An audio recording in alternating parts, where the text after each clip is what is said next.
Připravím pro vás mramorovou vláčnou bábovku. Je úplně zcela jednoduchá a potřebujete k tomu tyto ingredience. Polohrubou mouku, cukr moučka, máslo, tvaroh, čerstvá vejce, vanilkový cukr, kypřící prášek a kakao. Které si vyberete, ponechávám na vás. Může být kakao na pečení, ale i holandské kakao. A teď si připravím čokoládu na polevu. Čokoládu na vaření si nalámu a vložím do mističky do vodní lázně.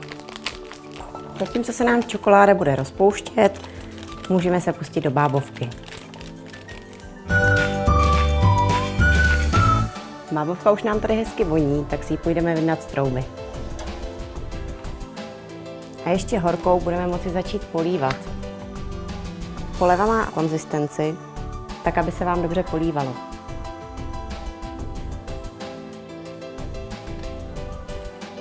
A záleží jen na vás, jak moc ji chcete mít politou. Já si myslím, že máme hotovo. No a bábovku můžeme servírovat.